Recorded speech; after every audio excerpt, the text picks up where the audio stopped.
Hello guys and welcome back to the another video of Accountonomics Corner Tips। आज हमारे accounts का video number 50 और debentures का video number 13 और concept के अकॉर्डिंगली आज डिबेंचर्स का आखिरी वीडियो होने वाला है जिसमें हम treatment of discount on issue of debenture या फिर loss on issue of debentures करने वाले हैं। इससे पहले चैप्टर के ऑलमोस्ट सारे के सारे टॉपिक कंप्लीट हो चुके हैं, चाहे वो रिडम्पशन से रिलेटेड हो या फिर कोलेटरल सिक्योरिटी या फिर कंसीडरेशन अदर देन कैश से रिलेटेड हो, तो आप वो वाले वीडियोस जरूर व्यू करना। तो अब आइए विदाउट वेस्टिंग टाइम स्टार्ट करते हैं treatment of discount on issue of debentures. ये कंसेप्ट क्यों अप्लाई होता है, इससे रिलेटेड क्या जनरल एंट्रियां होगी, सिक्योरिटीज प्रीमियम का इसमें क्या यूज होगा और इससे रिलेटेड जो अकाउंट होगा वो सब कुछ आज वाले वीडियो में कवर करेंगे। तो आइए स्टार्ट करते हैं इस टॉपिक को। तो इसमें दो सिचुएशन हो सकती है। पहला, if debentures are to be redeemed in instalment, अगर डिबेंचर होल्डर को पैसा एक साथ 5 साल या 10 साल के बाद में चुका दिया जाए तो क्या होगा, और अगर डिबेंचर होल्डर को किस्तों में इंस्टॉलमेंट में पैसा चुकाया जाता है तो क्या होगा। इसके लिए मैं एक एग्जांपल लेता हूं।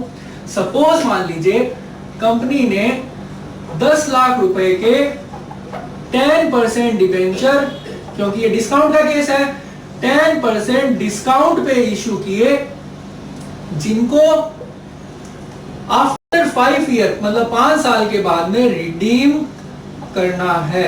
तो आप कुछ यहाँ पे सोच के बताइए कि कंपनी को कितने का लॉस हुआ। अरे भाई सिंपल सी बात है, 10 लाख का 10% डिस्काउंट था तो कंपनी को 1 लाख रुपए का लॉस हो गया, क्योंकि यहाँ पर कंपनी को 1 लाख रुपए कम मिलने वाले हैं। अब ये क्वेश्चन उठता है कि इस 1 लाख रुपए के लॉस को किस तरीके से राइट ऑफ किया जाए। आप खुद सोच के देखिए कि अगर कंपनी इस 1 लाख रुपए के लॉस को पहले साल ही सीधा प्रॉफिट एंड लॉस अकाउंट में ट्रांसफर कर देती है तो कंपनी के ऊपर बहुत ज्यादा बर्डन पड़ जाएगा। तो इसका सॉल्यूशन ये दिया गया कि भाई ये 1 लाख रुपए का लॉस है ना, कंपनी जितने साल में रिडीम करेगी डिबेंचर होल्डर उतने साल में राइट ऑफ कर दो। भाई कंपनी को डिबेंचर होल्डर को 5 साल के बाद में पैसा देना है, तो अभी से आप इतनी क्यों टेंशन ले रहे हो। 5 साल में थोड़ा थोड़ा करके आप पैसा निकाल लो, राइट ऑफ कर दो। तो कंपनी इस लॉस को 5 साल के अंदर क्या करेगी, राइट ऑफ करेगी। तो हर साल कंपनी कितना राइट ऑफ करेगी, 20-20 हजार रुपए का। पहले साल पीएनएल से 20 हजार निकालेगी, दूसरे साल 20 हजार, तीसरे साल 20 हजार, ऐसा करके 5 साल में राइट ऑफ कर देगी। तो इससे कंपनी पे बर्डन भी कम पड़ेगा। अगर यहाँ पे 4 साल होता तो 4 से डिवाइड हो जाता, 3 साल होता तो 3 से डिवाइड हो जाता। तो जो भी आप डिस्काउंट निकाल रहे हो उसको नंबर ऑफ ईयर से डिवाइड कर दो जितने ईयर में रिडीम करना है। तो अब इसकी जनरल एंट्री क्या होगी, क्योंकि प्रॉफिट एंड लॉस से पैसा निकाला है तो सिंपल सी जनरल एंट्री है statement of profit and loss account DR to discount on issue of debentures. कितने रुपए से, 20,000 रुपए से। पहले साल भी यही होगी, दूसरे साल भी यही, तीसरे साल भी यही, ऐसा करके 5 साल तक यही एंट्री कंपनी करती रहेगी। अब देखते हैं इसका अकाउंट किस तरीके से प्रिपेयर होगा। बड़ा ही आसान है, देखिए।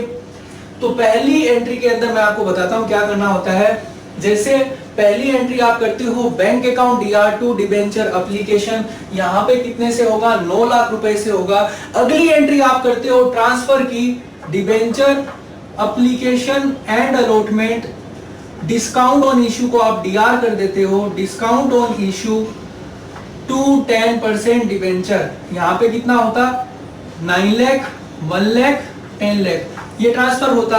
तो बस क्योंकि डिस्काउंट ऑन इश्यू बनाना है तो ट्रांसफर वाली एंट्री को ध्यान में रखना पड़ेगा। तो यहाँ पे पहला कितने से ट्रांसफर होगा, 1 लाख रुपए से ट्रांसफर होगा क्या, टू 10% डिबेंचर। कितने से ट्रांसफर होगा, 1 लाख रुपए। ये टोटल कितने लाख का लॉस था, 1 लाख रुपए का लॉस था। अब तो कुछ भी नहीं है, बस हर साल 20-20 हजार ट्रांसफर करते रहना है। तो यहाँ पे टू डिस्काउंट क्रेडिट में है, राइट ऑफ कर रहे हैं, तो क्या होगा, by profit and loss account. कितने से, 20,000 से, तो बैलेंस कितना निकल जाएगा 80,000। हर साल आपको इसी तरीके से करना है। टू बैलेंस बीडी कितना 80,000। सेकेंड ईयर भी by profit and loss account कितना 20, तो बैलेंस कितना बचेगा 60,000। इस तरीके से आप हर साल इसी तरह 5 साल तक राइट ऑफ करते जाओगे। तो बड़ा ही आसान कंसेप्ट है। अब मैं बात करता हूं, इस कंसेप्ट में एक ऐसी चीज है जो very very very most important है, ध्यान से देखना आप उसे, कि अगर यहां पे क्वेश्चन में लिखा हुआ होता, मैं इन एंट्रियों को रब कर रहा हूं एक बार, अगर इस क्वेश्चन में लिखा हुआ होता कि कंपनी के पास में सिक्योरिटीज प्रीमियम रिजर्व पहले से ही 20,000 रुपए पड़ा था, अब इस सिचुएशन में क्या होगा, कंपनी इस रिजर्व का डिस्काउंट को राइट ऑफ करने के लिए यूज कर सकती है।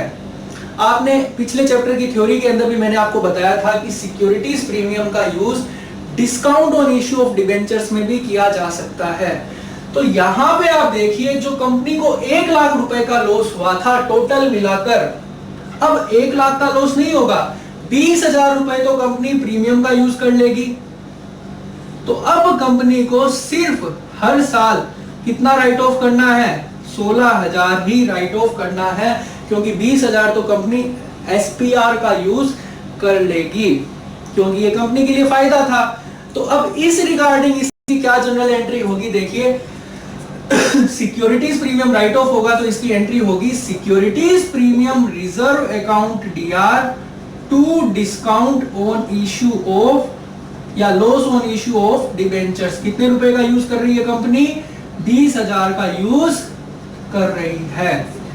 तो ये सिंपल एक इंपॉर्टेंट चीज थी। और अगर इसको अकाउंट के साथ करना हो तो अब कुछ भी नहीं करना, क्योंकि अब आपको इसके अकॉर्डिंगली ये क्वेश्चन करना है। तो बस यहां पे आपका पीएनएल कितना होगा, हर साल 16,000 और एक नया अमाउंट जुड़ जाएगा, क्या, क्योंकि यहाँ पे आप सिक्योरिटीज प्रीमियम का यूज कर रहे हो, सिक्योरिटीज प्रीमियम रिजर्व कितना 20,000।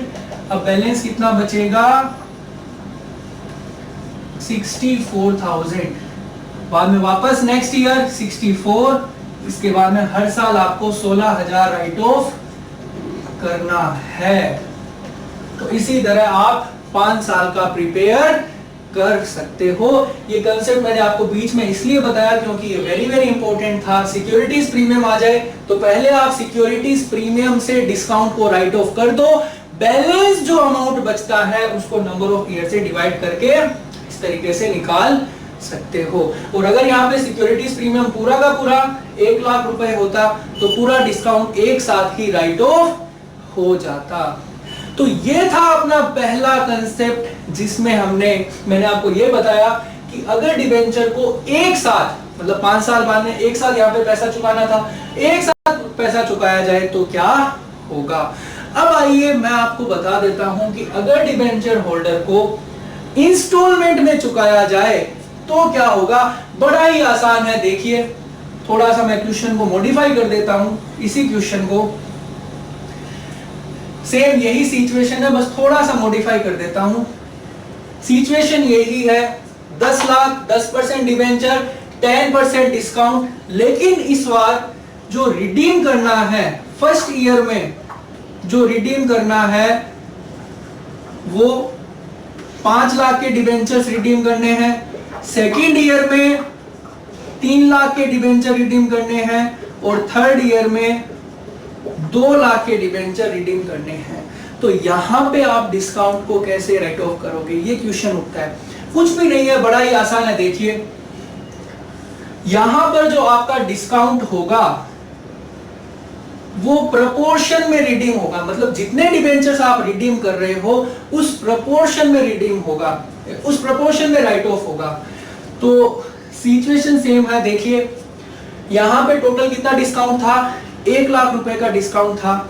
तो पहले साल कितना राइट ऑफ होगा, 1 लाख मल्टीप्लाई बाई पहले साल कंपनी कितना पैसा दे रही है 5 लाख डिवाइडेड बाई टोटल कितने डिबेंचर्स है 10 लाख। इसी तरह दूसरे साल 3 लाख का रिडम्पशन, सॉरी डिस्काउंट को तो आपको 1 लाख ही दिखाना है, तो दूसरे साल कितने का रिडम्पशन हो रहा है 3 लाख का, टोटल कितने 10 लाख, बस रेशियो निकालते जाना है। फिर तीसरे साल 2 लाख और टोटल डिबेंचर कितने 10 लाख। तो इस तरीके से आप अमाउंट निकाल सकते हो। तो पहले ईयर कितना होगा 50,000, फिर दूसरे साल 30,000 और तीसरे साल 20,000।